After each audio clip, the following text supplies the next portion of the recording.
নমস্কার বন্ধুরা, তিয়াসার রেসিপিতে সকলকে স্বাগত জানাই। আজ আমি আপনাদের সঙ্গে শেয়ার করতে এসেছি সয়াবিনের একটা দুর্দান্ত স্বাদের নিরামিষ রেসিপি। নিরামিষ দিনে যদি এরকম একটা রেসিপি থাকে তো মাছ মাংস কোনো কিছুরই দরকার হবে না, এই দিয়েই সব ভাত খাওয়া হয়ে যাবে।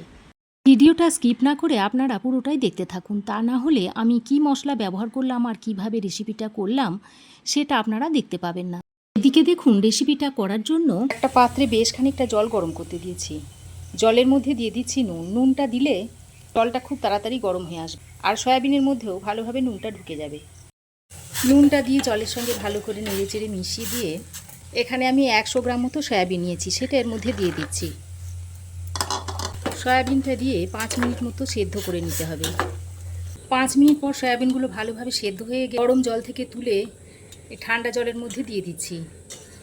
এর ফলে সয়াবিনগুলো খুব তাড়াতাড়ি ঠান্ডা হয়ে যাবে।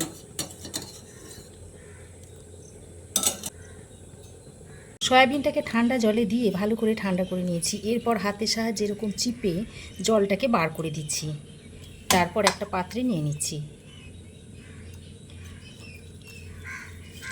এইভাবে সব সয়াবিন থেকে জলটা চিপে বার করে দিতে হবে। সয়াবিন থেকে সব জলটা চিপে বার করে নিয়েছি। এখানে আমি 3টে সেদ্ধ আলু নিয়েছি। এই সেদ্ধ আলুগুলোকে আমি হাতের সাহায্যে এইভাবে একটু ভেঙে নিচ্ছি, তবে খুব বেশি ভাঙবো না, এরকম একটু আধ ভাঙা করে নেব।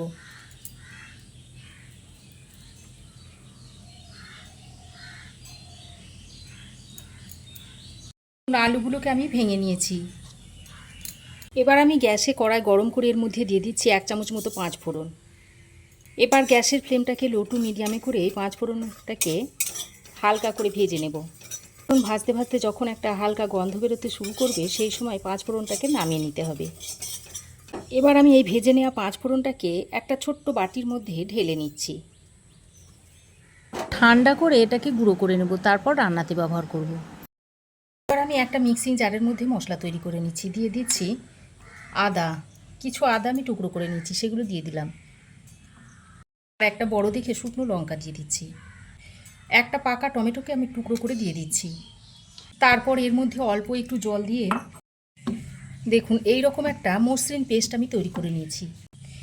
এবার আমি একটা ছোট বাটির মধ্যে মশলার পেস্ট তৈরি করে নেব। জন্য দিয়ে দিচ্ছি 1 চামচ জিরে গুঁড়ো, 1 চামচ দিয়ে দিচ্ছি ধনে গুঁড়ো, অল্প একটু হলুদের গুঁড়ো দিয়ে দিচ্ছি, আর দিয়ে দিচ্ছি 1 চামচ মতো কাশ্মীরি লঙ্কার গুঁড়ো। তারপরে অল্প একটু জল দিয়ে একটা পেস্ট তৈরি করে নিচ্ছি।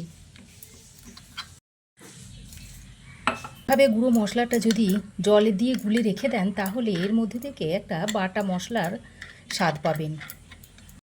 এবার কড়াই গরম করে দিয়ে দিচ্ছি সর্ষের তেল। রান্নাটা আমি সর্ষের তেলেই করব। তেলের মধ্যে অল্প একটু নুন দিয়ে দিচ্ছি। তারপর সেদ্ধ করে জল ঝরিয়ে রাখা সয়াবিনটা এর মধ্যে দিয়ে দিচ্ছি।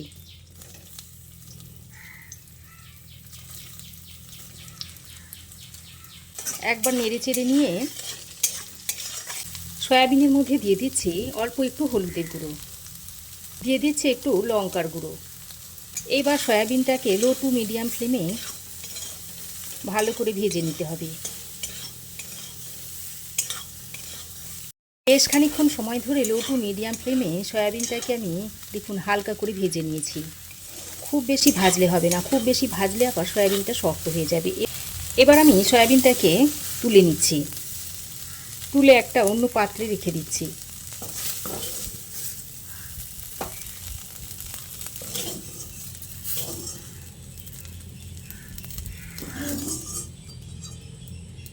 সয়াবিন ভেজে তুলে নেওয়ার পর ওই কড়াইয়ে আরও একটু সর্ষের তেল দিয়ে দিচ্ছি। তেল ভালোভাবে গরম হয়ে এলে এর মধ্যে দিয়ে দিচ্ছি 1 চামচ 5 ফোড়ন। 4 চামচের 1 চামচ 5 ফোড়ন দিয়ে দিলাম, সঙ্গে একটা তেজপাতাকে ছিঁড়ে দিয়ে দিচ্ছি। এবার ফোড়নটাকে কয়েক সেকেন্ড ভেজে নিচ্ছি। ফোড়ন কয়েক সেকেন্ড ভেজে নিয়ে এবার আদা, টমেটো, কাঁচা লঙ্কার পেস্টটা এর মধ্যে দিয়ে দিচ্ছি। মিক্সিতে যে মশলাটা লেগেছিল তাতে একটু জল দিয়ে সেটাকেও আমি এর মধ্যে দিয়ে দিচ্ছি। তারপর 1.5 থেকে 2 মিনিট মতো ভালো করে একটু কষিয়ে নিচ্ছি। চলে যাবে আদা ও টমেটোর মধ্যে যে কাঁচা গন্ধটা আছে সেটা চলে যাওয়া পর্যন্ত মশলাটাকে কিছুক্ষণ কষিয়ে নিতে হবে। 1.5-2 মিনিট মতো মশলাটাকে ভালো করে কষিয়ে নিয়েছি। আর দেখুন মশলা থেকে টমেটো আদার কাঁচা গন্ধটাও চলে গেছে। এবার আমি যে গুঁড়ো মশলার পেস্টটা তৈরি করে রেখেছিলাম সেটা এর মধ্যে দিয়ে দিচ্ছি। সঙ্গে বাটি ধোয়া জলটাও দিয়ে দিচ্ছি। এবার মশলাটাকে খুব ভালো করে সময় নিয়ে কষিয়ে নিতে হবে। দেখুন 2-1 বার ভালোভাবে নাড়াচাড়া করে নিয়ে এবার আমি মশলাটাকে ঢাকা দিয়ে দিয়ে কষিয়ে নিচ্ছি। এর ফলে তাড়াতাড়ি মশলাটা কষানো হয়ে যাবে। ঢাকা দিয়ে প্রায় 3-4 মিনিট মতো মশলাটাকে আমি কষিয়ে নিয়েছি। মশলা খুব ভালোভাবে কষানো হয়ে গেছে। আর মশলা থেকে দেখুন খুব সুন্দর তেল ছাড়তে শুরু করেছে। এবার আমি ভেজে রাখা সয়াবিনগুলো এর মধ্যে দিয়ে দিচ্ছি।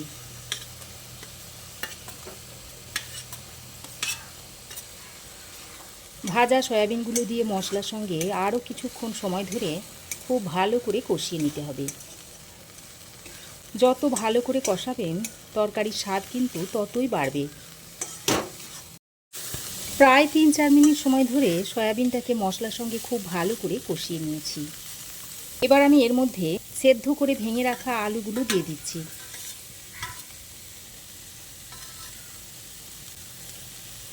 আলুগুলো দিয়েও সয়াবিনের সঙ্গে আরও কিছুক্ষণ কষিয়ে নিতে হবে। বন্ধুরা, সয়াবিনের রেসিপি তো আপনারা অনেকভাবেই খেয়েছেন। একবার এইভাবে তৈরি করে খেয়ে দেখবেন। আর যখন তৈরি করবেন তারপর আমাকে কমেন্ট করে জানাবেন যে আপনাদের কেমন লাগলো। আলু ও সয়াবিনটাকে আরও একবার বেশ ভালো করে কষিয়ে নিয়েছি। এবার আমি এর মধ্যে ফুটন্ত গরম জল দিয়ে দিচ্ছি 1 কাপ মতো। তবে আপনারা যেমন ঝোল রাখতে চান সেই অনুযায়ী জলটা দেবেন। জলটা দিয়ে ভালোভাবে আলু ও সয়াবিনের সঙ্গে নেড়েচেড়ে মিশিয়ে নিয়েছি।